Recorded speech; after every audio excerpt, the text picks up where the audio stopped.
Non state super powers جو ہیں وہ ٹیکنالوجی ہے. جی ٹھیک ہے. اچھا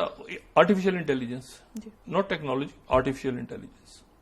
اے آئی, ڈیٹا, یہ سارا کچھ. اچھا تو اس دن اب آپ آ جائیں کہ یہ یہاں پہ رکا ہوا ہے معاملہ, اور اس دوران جو ہے وہ جو قطر کے جو وزیر اعظم ہیں انہوں نے جے ڈی وین سے ملاقات کی ہے, محمد بن عبد الرحمان ثانی جو زبردست, جو بڑے ہی زبردست شخصیت ہیں, اور انہوں نے جا کے وہاں ملاقات کی ہے. اور اس میں جو ہے وہ انتظار ہو رہا ہے اس میں, اور انہوں نے بھی زور دیا ہے کہ مذاکرات. اچھا انہوں نے بیان دیا ہے کہ یہ جو ان کا اسٹیٹمنٹ آیا ہے نا, جو وزیر اعظم قطر کے جو وزیر, انہوں نے کہا کہ مذاکرات کامیاب ہونے جا رہے ہیں. نتن یاہو جو ہے وہ کہہ رہا ہے کہ مطلب اس کے بعد وہ نتن یاہو کے پاس کچھ ہے نہیں, کیونکہ میں نے آپ سے کہا نا کہ یہ جو فارمولے سارے بنے ہوئے تھے, کہ جیسے یہ فارمولا یہاں پہ بنا تھا نا کہ یہ جناب بڑا کوئی طرح ایک دفعہ ہو جاتا ہے نا وہ ڈکلائن, پھر وہ اس سے نکل وہ پھر ثابت کرنا بڑا مشکل ہوتا ہے کہ ٹرسٹ کریں. اب مجھے بتائیں کہ مودی جی پہ اس وقت دنیا کا ملک ٹرسٹ کرے گا اس طرح جس طرح کے پاکستان کی لیڈرشپ پہ کیا ہوا ہے. یعنی اگر کوئی ٹرسٹ مودی جی پہ اس وقت کر رہا ہو,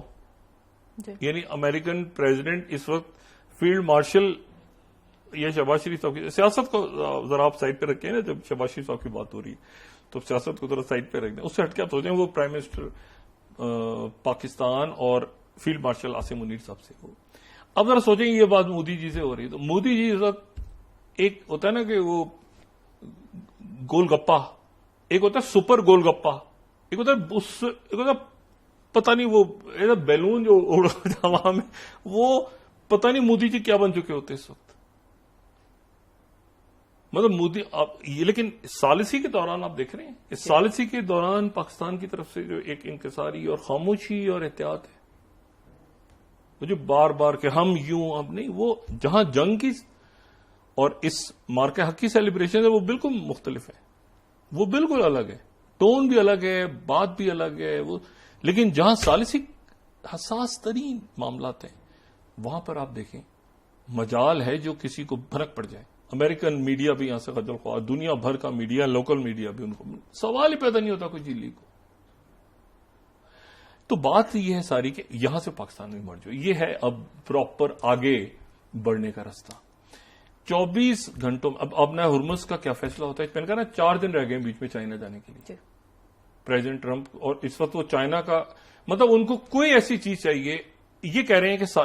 ان کی طرف سے وہ ہے کہ سارے فرنٹس کے اوپر آپ سیز فائر کروا کے, اور وہ امریکہ کے 60 دن وہ شاید مان لیں, ایران مان لے, لیکن یہ ہے کہ وہ بعد میں نیوکلیئر فائل اور انریچ یورینیم, پریزیڈنٹ ٹرمپ کہہ رہے ہیں نیوکلیئر بام نہیں بنے گا. بھائی پھر آپ نے شہید کیوں کیا آیت اللہ خامنہ ای کو, جب کل بھی کہہ رہا, انہوں نے تو فتویٰ دیا ہوا تھا. تو وہ آپ نے ہرمز کھل جائے کسی طرح, یا کسی طرح وہ کہیں کہ میں نے نیوکلیئر ختم کر دیا, تو نیوکلیئر پہ تو بعد میں ایک دن میں کیسے ختم کر دیا نیوکلیئر, ابھی تو 4 دن رہ گئے ہیں جانے میں, 4-5 دن رہ گئے بیچ میں, تو چائنا جانا ہے انہوں نے. کوئی نہ کوئی ان کو ایسی بات کرنی ہے جس کے ساتھ وہ ہنستے مسکراتے پریمیئر شی جن پنگ کے ساتھ کھڑے ہوں, اور گریٹ ہال کے باہر ایک ہنستی مسکراتی ان کی شکل آئے. وہاں یقیناً وہ YMCA تو نہیں گائیں گے اور ڈانس کریں گے اس پہ, یعنی کوئی اچھی خبر, لیکن اور تو چاہیے نا ان کو. تو بات یہ ہے ساری کہ وہ پریزیڈنٹ ٹرمپ جو ہیں وہ اس پہ ٹینشن میں ہے, ایران نے ان کو ٹینشن دی ہوئی ہے, لیکن یہ امید ہے, یہ دعا ہے کہ آج مسودہ پہنچ جائے گا اور کوئی نہ کوئی اس میں بریک تھرو ہوگا. یہ قطر بھی کہہ رہا ہے, یہ پاکستان سے بھی, اسلام آباد میں بھی بات چل رہی ہے, امریکہ میں بھی بات چل رہی ہے. وہ ظاہر سی بات ہے کہ نہ جنگیں اس طرح ختم ہوتی ہیں ایک دن میں, لیکن یہاں کا نقشہ تو نیا بنے گا نا. یہ پورا جو ریجن ہے ویسٹ ایشیا, اس کا نیا نقشہ تو بنے گا نا, کون کس کے ساتھ ہے, کون کس کو ڈیفینڈ کرے گا, سرحدیں کیسی تھی. یہ تو سارے وہ ملک تھے نا جو 45 کے بعد, ادر دین سعودی عربیہ یا اور کچھ ملکوں کے, یہ تو باقی سارے ملک تو اس کے بعد بنے ہیں نا, آزاد ہوئے ہیں, کچھ کیا ہے, اتحاد بنے ہیں, یہ بنے. اب آگے کیسے ڈیفینڈ کرنا ہے, کہاں جانا ہے, کیا کرنا ہے. تو پیسے سے اگر سارا معاملہ چل رہا ہوتا تو یہ تو بلینز اور ٹریلینز انہوں نے خرچ خود ملکوں نے کیے ہوئے اپنے اڈے بنا کے اور سارا. لیکن جب میں پہلے بھی کہتا ہوں کہ اپنی ڈیفینس کو بھی آؤٹ سورس نہیں کرنی چاہیے, تو انہوں نے تو ڈیفینس کانٹریکٹرز بھی رکھے ہوئے تھے دوسرے ملکوں کے اپنے آپ کو بچانے کے لیے. تو وقت آیا تو پھر قوم کو کھڑا ہونا چاہیے نا. تو پاکستان کی قوم کھڑی ہوئی اور پاکستان ہمیشہ زندہ باد.